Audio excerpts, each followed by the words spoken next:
वंदितु सौवसिद्धे ध्रुवमचल मनोभमं गतिं पत्ते वोच्छामि समयपाहुड मिनमो सुधकेवली भणिदम् मोक्षमार्गस्य नेतारं भेत्तारं कर्मभूभृतां ज्ञातारं विश्वतत्त्वानां वंदे तद्गुणलब्धये.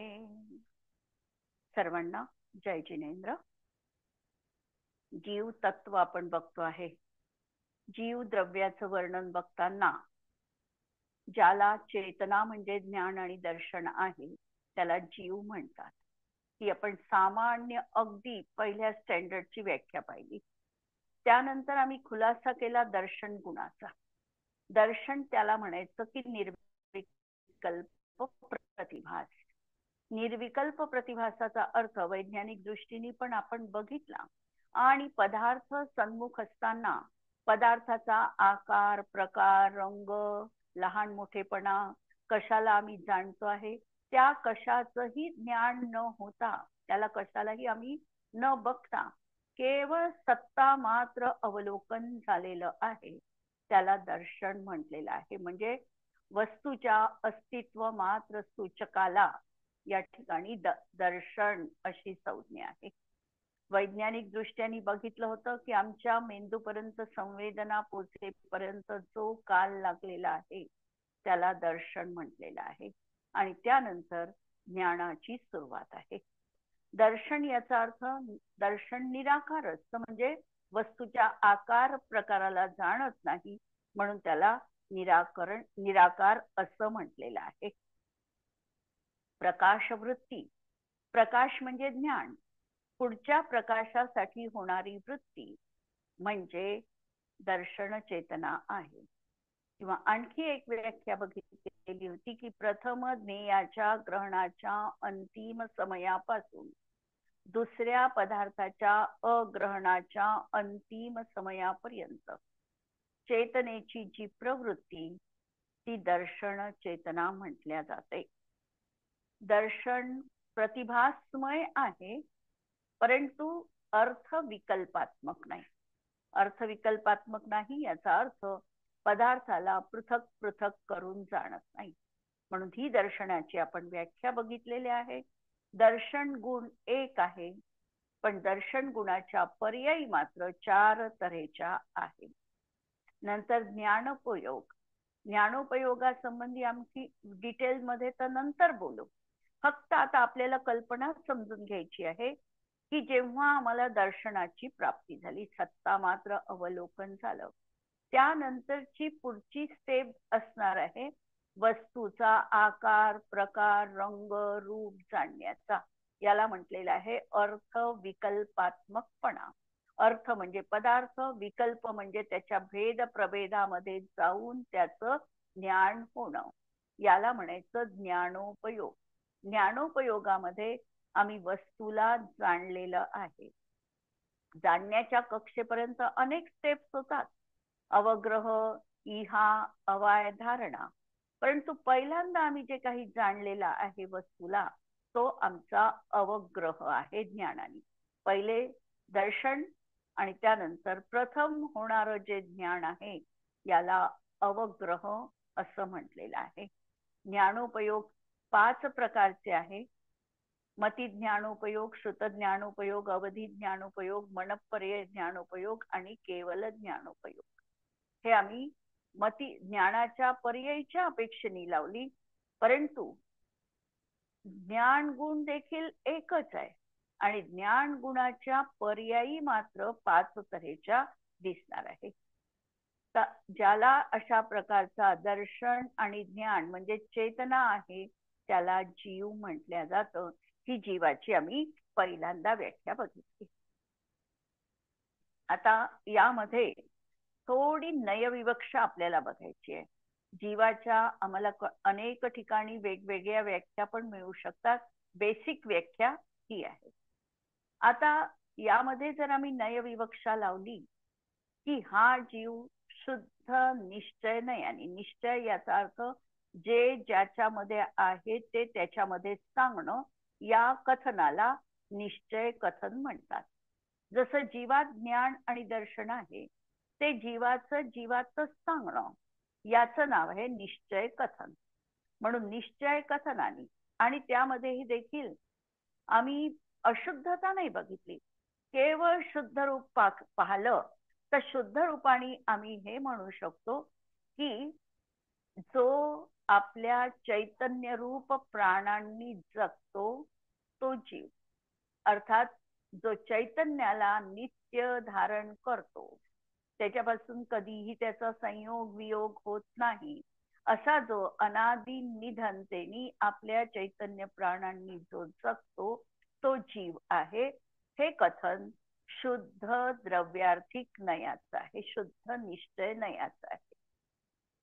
शब्द लिहून घ्या पहिल्यांदा. जर आम्ही पहिल्यांदाच ऐकले असेल तर लिहिणं गरजेचं आहे. शुद्ध निश्चयने, ज्याला चैतन्य, जो चैतन्य प्राणांनी जगतो तो जीव आहे. आता शुद्ध बघत असताना आम्हाला निगोदी जीवांपासून सिद्ध जीवांपर्यंत सगळे जीव याच्यामध्ये अभिप्रेत आहे.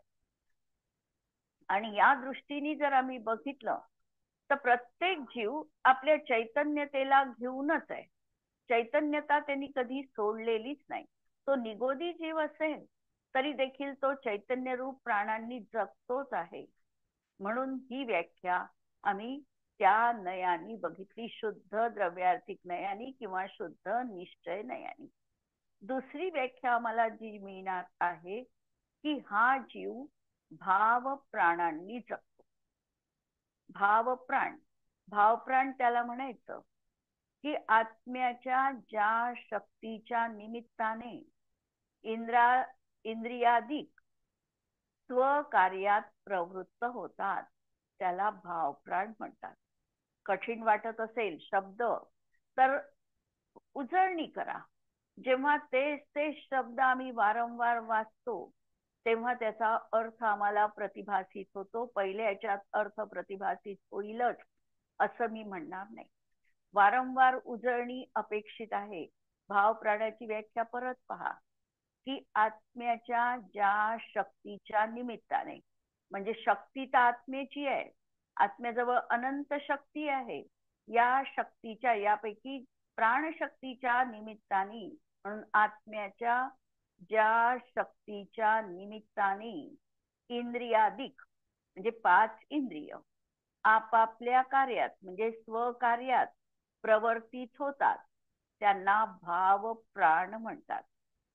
किंवा ज्ञानावरण, वीर्यांतराय या 2 कर्मांचा क्षयोक्षम असताना होणारा चैतन्य व्यापार म्हणजे भाव प्राण आहे.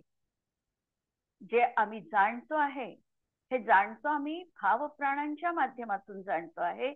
आम्हाला अशी एक शक्ती प्राप्त आहे की त्याच्या माध्यमातून आम्ही जाणण्याचं कार्य करतो आहे. ही आमची शक्ती विशेष म्हणजेच भाव प्राण आहे. म्हणून दुसरी व्याख्या ज्ञानावरण, दर्शनावरण आणि वीर्यांतराय कर्माचा क्षयोक्षम असताना होणारा चैतन्य व्यापार याला भाव प्राण म्हणतात. किंवा तिसरी व्याख्या द्रव्य प्राण धारणामध्ये जो चैतन्य भाव उपयोगी आहे त्याला भाव प्राण म्हटल्या जातात. पहिल्यांदा तर प्राण म्हणजे काय? जो जगणारा आहे तो प्राण आहे. आणि या ठिकाणी भाव प्राण हा आम्ही भेद केला म्हणून भाव प्राणाच्या 3 व्याख्या मी आता सांगितल्या. आता दुसरा आमच्याजवळ भावप्राण आणि द्रव्य प्राण. आम्ही एखादा जीव जिवंत आहे, मनुष्य जिवंत आहे किंवा मृत झाला हे कशावरून ठरवतो? हे आम्ही ठरवतो त्याचा श्वासोच्छ्वास सुरू आहे का, त्याच्या नाडीचे ठोके लागतात आहे का, तो डोळे उघडतो आहे का, बंद करतो आहे का, यावरून आम्ही ठरवतो की ती व्यक्ती जिवंत आहे की मृत आहे. हे जे आम्ही इंद्रियांच्या माध्यमातून, श्वासोच्छ्वासाच्या माध्यमातून जीवन आम्ही त्या व्यक्तीचं बघितलं, या प्राणांना द्रव्य प्राण असं म्हटलं जातं. म्हणून द्रव्य प्राण कशाला म्हणायचं, तर ज्याच्या संयोगामध्ये हा आत्मा जीवन संज्ञेला प्राप्त होतो आणि ज्याच्या वियोगामध्ये हा मरणाला प्राप्त होतो त्याला द्रव्य प्राण म्हणतात. आम्ही नेहमी प्राण म्हटलो की आम्हाला फक्त द्रव्य प्राण माहिती आहे, की व्यक्ती जिवंत आहे की मृत आहे, ती श्वासोश्वास घेते आहे की नाही घेते आहे. पण हे केवळ द्रव्य प्राण आहे.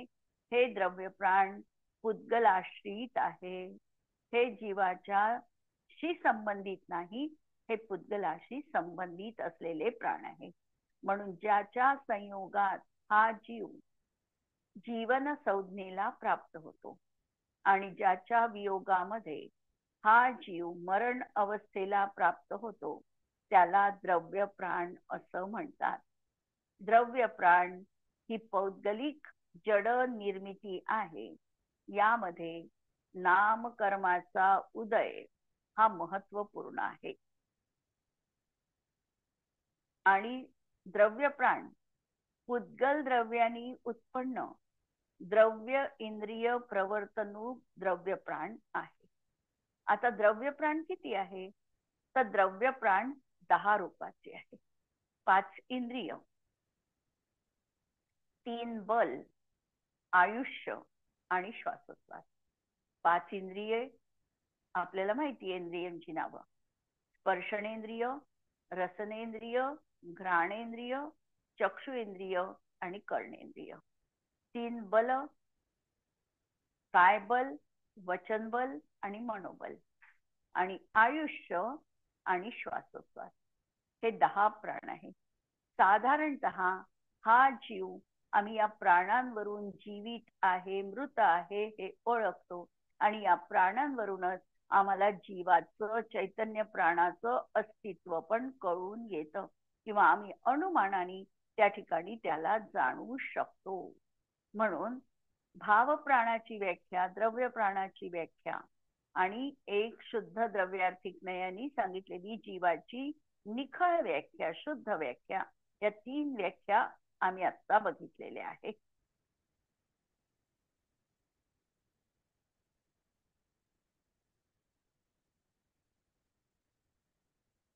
आता भाव प्राण जे आहे हे भाव प्राण 2 रूपाचे आहे: भावेंद्रिय आणि बलप्राण.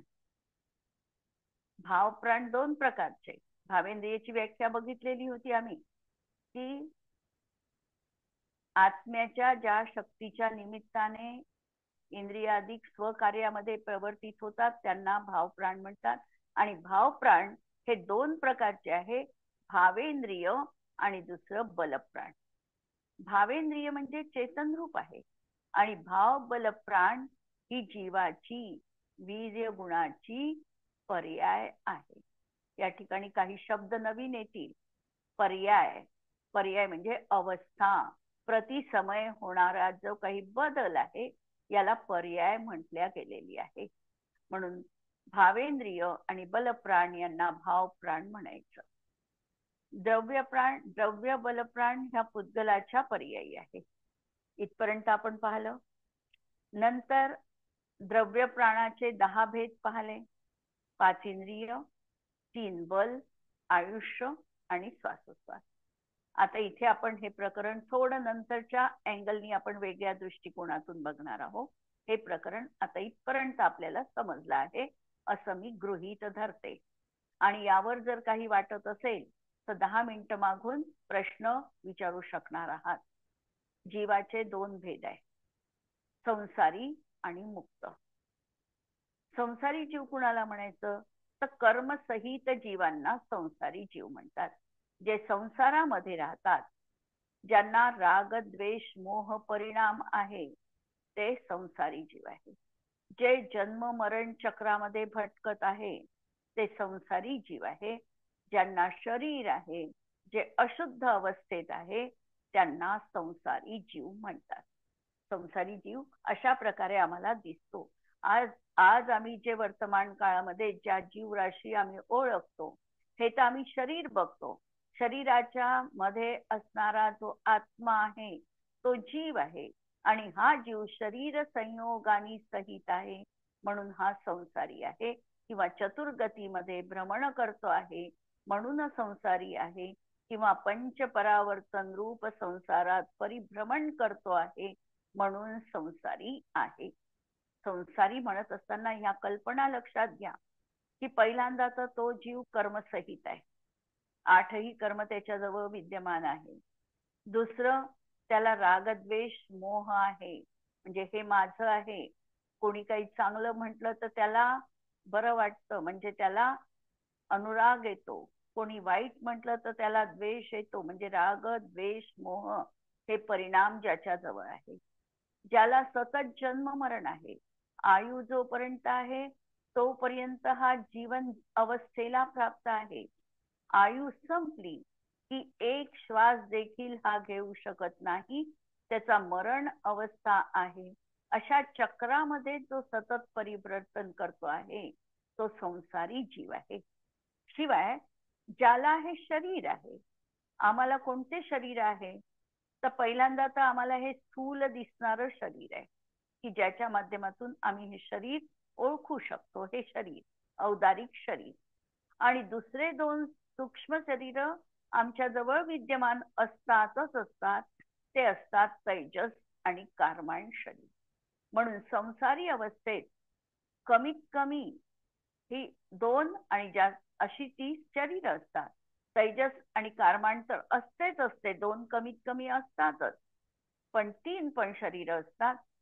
अशा तऱ्हेची औदारिक, तैजस आणि कारमाण किंवा देव आणि नारकी असेल तर वैक्रियक, तैजस आणि कारमाण अशी शरीर ज्यांना आहे त्यांना संसारी म्हणायचं. जे पंच परावर्तन रूप संसारामध्ये भ्रमण करतात त्याला संसारी जीव म्हणतात. पंचपरावर्तन हा शब्द ऐकला असेल. आम्ही जेव्हा संसार भावना भावतो त्यावेळेला हा शब्द येतो की पंचपरावर्तन रूप संसारामध्ये हा परिभ्रमण करतो आहे. हे 5 तऱ्हेचे संसार कोणते आहेत तर द्रव्य परिवर्तन, क्षेत्र परिवर्तन, काल परिवर्तन, भव परिवर्तन आणि भाव परिवर्तन. या 5 प्रकारच्या संसारामध्ये, पंचपरावर्तन रूप संसारामध्ये जो परिभ्रमण करतो आहे तो संसारी आहे. किंवा जो चतुर्गतीमध्ये भ्रमण करतो आहे तो संसारी आहे. 4 गती, नरक गती, तिर्यंच, मनुष्य आणि देव या 4 गतीमध्ये जो भ्रमण करतो आहे तो संसारी आहे. आणि या 4 गतीतून सुटून आम्हाला सिद्ध पंचम गतीमध्ये जायचं आहे. चतुर्गतीपेक्षा ती गती विलक्षण असणार आहे आणि तिथे आम्हाला जायचं आहे. पण तोपर्यंत जात नाही तोपर्यंत हा जीव संसारी आहे. नंतर मुक्त जीव. याच्या विरुद्ध आम्हाला सगळं कथन लावायचं आहे मुक्त जीवांच्या बाबतीत. जे कर्मरहित आहे, म्हणजे 8ही कर्मांनी जे रहित झालेले आहे ते मुक्त जीव आहे.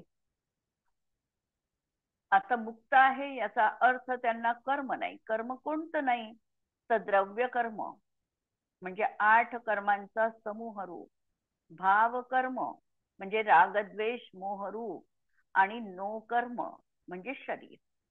म्हणून द्रव्य कर्म, भाव कर्म आणि नो कर्म या तिन्ही जे रहित आहे, जे जन्म मरण चक्रातून पूर्णपणे बाहेर पडलेले आहे.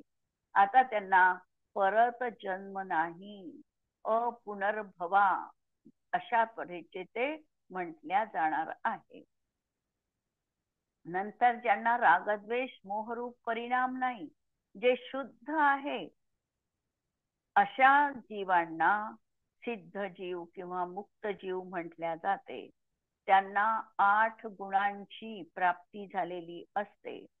ते परत संसारामध्ये येत नाही किंवा ते परम सुखी आहे. त्यांना शरीर नसतं, ते अशरीरी आहे. अशरीरी सिद्ध भगवान. आणि कुठे कुठे त्यांना ज्ञान शरीरी म्हटलेलं आहे. म्हणजे आमच्यासारखं स्थूल शरीर त्यांना नाहीच आहे, किंवा कार्माण तेजस सारखं सूक्ष्म शरीरही त्यांना नाही आहे. स्थूल सूक्ष्म सगळ्या शरीरांचा त्यांनी नाश केलेला आहे आणि ते आपल्या ज्ञानरूप अशा निज घरामध्ये नित्य विद्यमान आहे. म्हणून ज्ञान शरीरी त्रिविध कर्ममल वर्जित सिद्ध महंता, असं सिद्धांचं गुणगान आम्ही केलेलं आहे. हे अशा तऱ्हेने या दोन कन्सेप्ट आपण बघितल्या.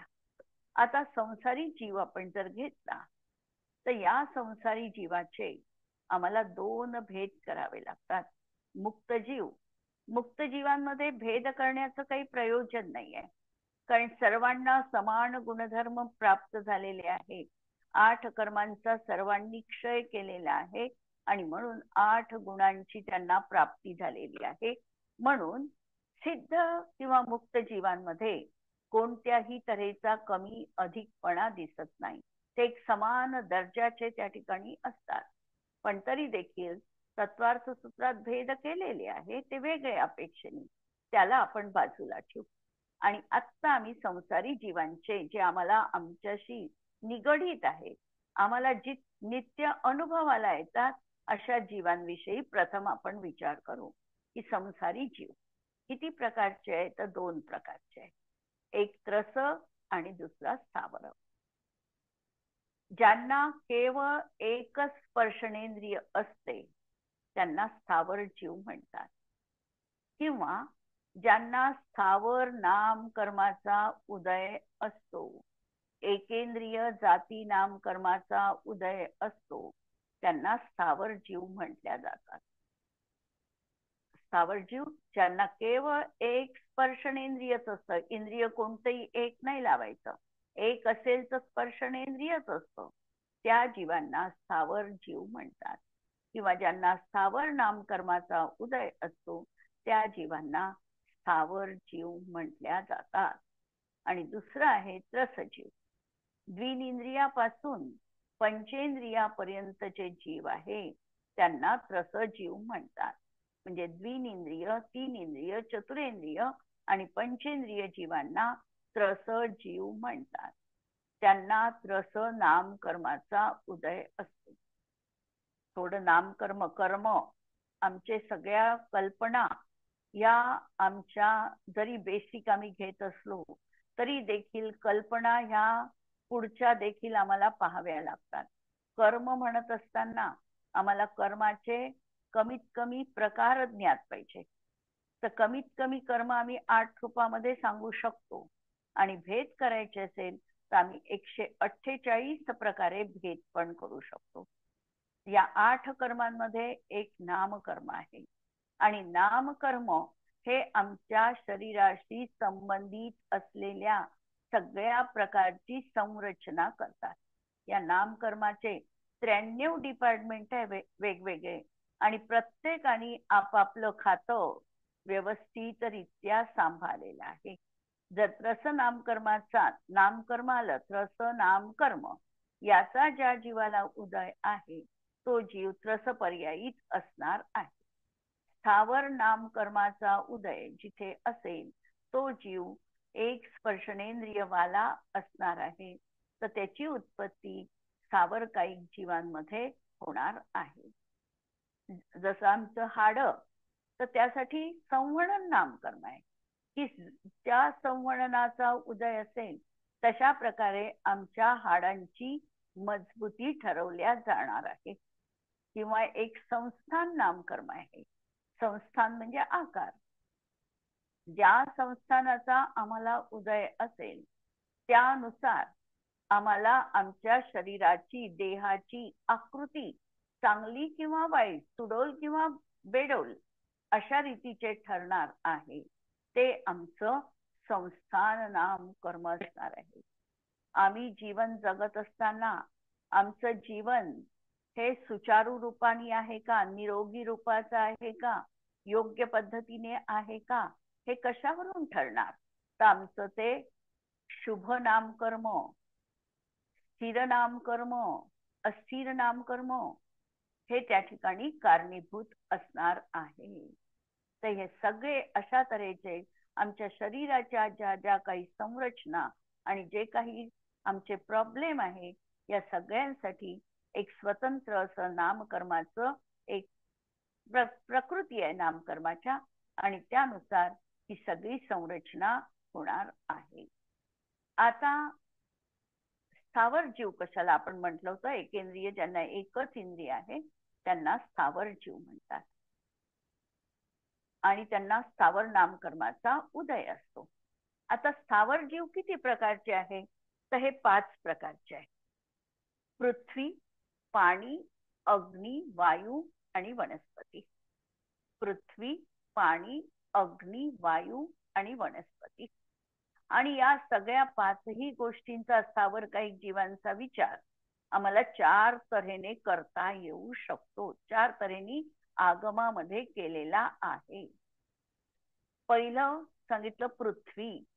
पृथ्वी म्हणजे सामान्य संज्ञा, की जी आम्ही वरचा सरफेस बघतो आहे ही सामान्य पृथ्वी, ज्यावरून आम्ही आवागमन करतो, ती आमची सामान्य संज्ञा म्हणजे पृथ्वी. आता दुसरं पृथ्वी जीव. दुसरी संज्ञा आहे पृथ्वी जीव, ज्याला आता पृथ्वी शरीर धारण करणार आहे असा जीव. उदाहरणार्थ एखादा जीव मरण पावला आणि त्याला आता स्थावर नामकर्मापैकी पृथ्वीचा उदय सुरू आहे, तो पृथ्वी काईक बनणार आहे. तर पृथ्वी काईक बनणार आहे, अजून त्याला शरीर मिळालेलं नाही आहे आणि पहिलं शरीर त्यांनी सोडलेलं आहे. हा जो विग्रह गतीमधला जीव आहे की जो आता पृथ्वी हे ज्याचं शरीर आहे तो धारण करणार आहे, असा हा विग्रह गतीतल्या जीवाला पृथ्वी जीव म्हटल्या जातं. दुसरं पृथ्वी कायिक. पृथ्वी हेच ज्यांचं शरीर आहे त्याला पृथ्वी कायिक म्हटल्या जातं. म्हणजे हा पृथ्वी कायिक प्रत्यक्षामध्ये तिथे असणारा जीव आहे. आणि तिसरं पृथ्वी काय, की ज्यामधून पृथ्वी कायिक जीव निघून गेलेला आहे, त्यांनी सोडलेलं शरीर म्हणजे पृथ्वी काय आहे. म्हणून 4 तऱ्हेनी प्रत्येक स्थावर कायिक जीवाची व्यवस्था समजायची. एक सामान्य रूपाची, दुसरं पृथ्वी जीव, तिसरं पृथ्वी कायिक आणि चौथं पृथ्वी काय.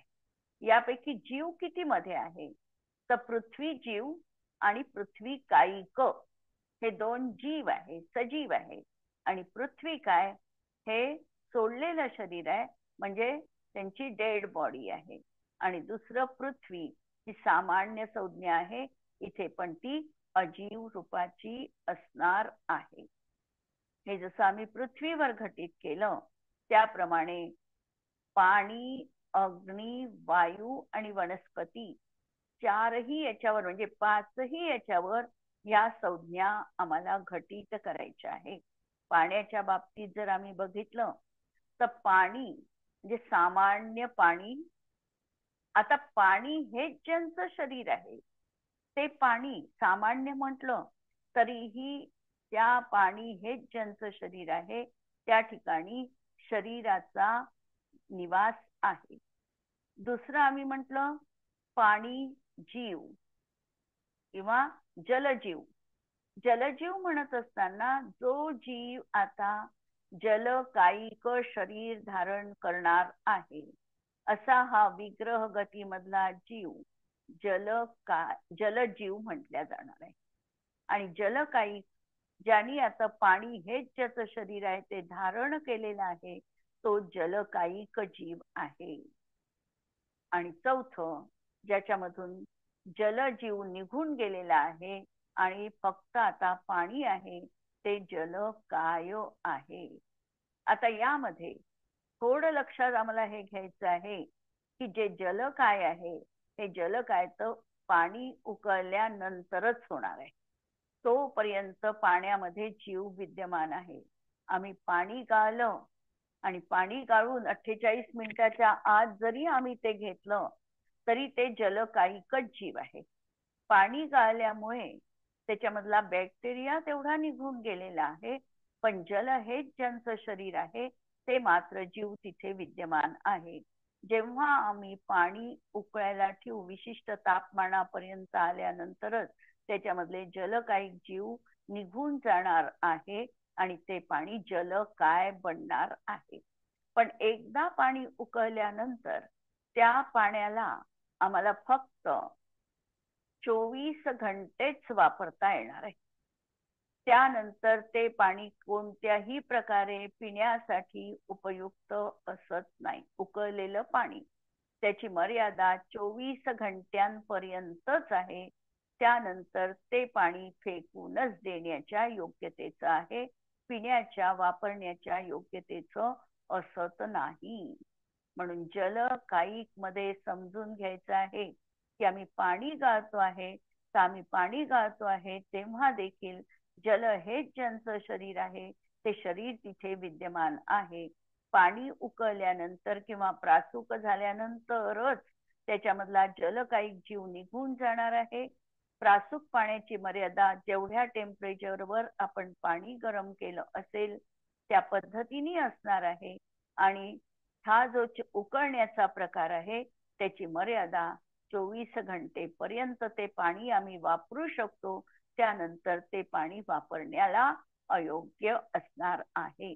इथपर्यंतचं प्रकरण आपण आज बघितलं. आता आपल्याला याबद्दल जर कुणाला काही विचारायचं असेल तर मी थोडस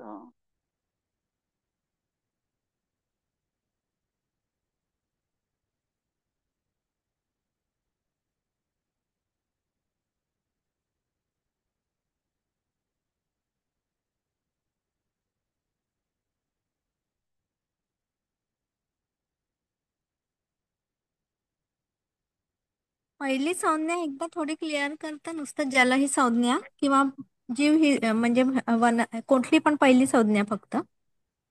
पहिली संज्ञा म्हणजे हम्म. सामान्य ना. हा सामान्य. सामान्यामध्ये आपल्याला काहीच पाहायचं नाही. सामान्यामध्ये केवळ आपला आता हा सरफेस आहे, आपण पृथ्वीवरून चालतोय. हम्म. ही जी पृथ्वीवरचा सरफेस आहे चालून चालून चालून जी जी काही जमीन गुळगुळीत झाली आहे, निष्कंटक झाली आहे किंवा निर्जंतुक झालेली आहे, तर त्या ठिकाणी ती सामान्य संज्ञा म्हटल्या जाते. म्हणजे अच्छा. त्याच्यावरून आम्हाला गमन आवागमन करायला आमचा तिथे काही हिंसेचा भाव नाहीये. ही सामान्य संज्ञा झालेली आहे. ठीक आहे. पाण्याच्या बाबतीतही तसं हम्म. सामान्य संज्ञा पाहायची. तिथे आम्हाला हा विकल्प नाहीये. जसं पाण्याचं कॉम्बिनेशन आम्ही म्हटलं की हायड्रोजन आणि ऑक्सिजन यांचं म्हणून पाणी बनलेलं आहे H2O.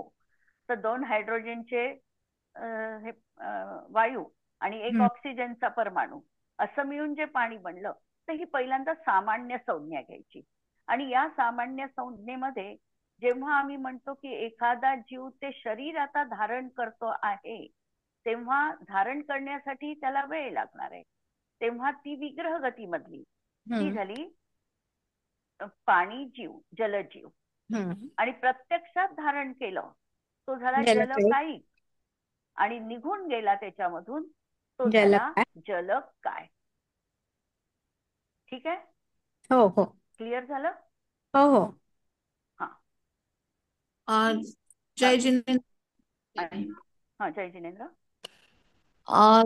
जल जे आता आपल्याला गरम करायचं आहे ते गाळून घेतल्यानंतरही त्याच्यात ते जीव म्हणजे तो जीव आहे असं तुम्ही म्हणता. मग त्याला गरम हो. केल्यावर हिंसेचं पातक नाही का लागणार मग? आपला तो उद्देश नाही आहे. आपल्याला जेव्हा स्वतःसाठी घेताना आम्ही त्यामध्ये ही हिंसा आम्हाला एकेंद्रिय जीवाच्या हिंसेचा अजून त्याग नाही आहे. आणि पाणी हे आमचं जीवन आहे. आम्ही पाण्याशिवाय राहू शकत नाही, कुणीच पाण्याशिवाय राहू शकत नाही. त्यामुळे ती हिंसा आमच्याकडून होतेच आहे. आणि म्हणूनच आम्हाला सांगितलं जातं की पाणी जास्तीत जास्त कमीत कमी म्हणजे कमीत कमी वापरा, सांडू नका, फेकू नका, अपव्यय त्याचा करू नका. त्या जीवांच्या रक्षणाचा भावच आमच्या अंतरंगामध्ये असतो. पण ही हिंसा आम्हाला अपरिहार्यपणे करावी लागते किंवा आमच्याकडून होते. जरी आम्ही पाणी गाळलं तरी पाणी गाळलं तर त्याच्यामधला जलकायिक जीव आम्ही त्यावेळेला बाहेर काढू शकत नाही. पाणी जेव्हा प्रासूक होईल त्याच वेळेला ते निघाले म्हणजे तेच, परंतु आम्ही त्याला तसं म्हणणार नाही. शब्द आम्ही ते उच्चारायचे नाही आहे, म्हणून त्याला आम्ही प्रासूक म्हटलेलं आहे. वास्तविकता प्रक्रिया तशीच घडलेली आहे हे समजायचं आहे, पण आमच्या बोलण्यामध्ये आम्ही तो वचनदोष लागू द्यायचा नाही. ठीक आहे. आणि आणि एक एक तासाने आपण पाणी गाळून पितो समजा, हो, त्याच्या मागे तरीही रिझन काय? रिझन म्हणजे 48 मिनिटामध्ये परत हा, त्याच्या समूर्छन जीवांची उत्पत्ती होते. म्हणून अच्छा. गाळल्या पाण्याची मर्यादा 48 मिनिटं सांगितले. गाळल्या हम्म, पाण्यामध्ये आम्ही सोप टाकली, त्याची हा, मर्यादा वाढली. लवंग हम्म, टाकली, त्याची हम्म, मर्यादा वाढली. परंतु हे सगळं आम्ही करतो, परंतु जल हे ज्याचं शरीर आहे तो जलकायिक जीव तिथेही विद्यमान आहे. फक्त उकळल्यानंतरच, आणि ते विशिष्ट तापमानापर्यंत उकळल्यावर ते जलकायिक हम्म. जीव निघणार आहे, तिथे निघणार आहे. आणि बस. हम्म. याच्यात जे पृथ्वी जीव, पृथ्वी कायिक आणि पृथ्वी काय, तर हे हो. आपल्याला म्हणजे असं दाखवता नाही येणार ना मग, आपल्याला किंवा हा पृथ्वी जीव आहे आपल्याला हे दाखवतात. फक्त काय दाखवू शकतो आपण, समजा काही ठिकाणी काय दाखवू शकतो, वनस्पतीमध्ये समजा जे वाळलेलं लाकूड आहे, एखादं झाड जळतं ना झाड, तर त्याच्यामध्ये जे लाकूडच शेष आहे हे आहे वनस्पती काय. जोपर्यंत हिरवा आहे, जोपर्यंत वाढताय, जोपर्यंत त्याच्यामध्ये कमी घट होण्याची प्रक्रिया आहे, तोपर्यंत त्यांचं जीवन आहे. आता पृथ्वीमध्ये पण आम्ही दाखवू शकतो. पृथ्वीमध्ये जेव्हा आम्ही अनेक तऱ्हेच्या हे असतात, लोखंडाच्या खाणी असतात, सोन्याच्या खाणी आहे, तांब्याच्या खाणी आहे, जोपर्यंत खाणीमध्ये, खाण म्हणजे पृथ्वी काहीकच आहे ती, त्यामध्ये जोपर्यंत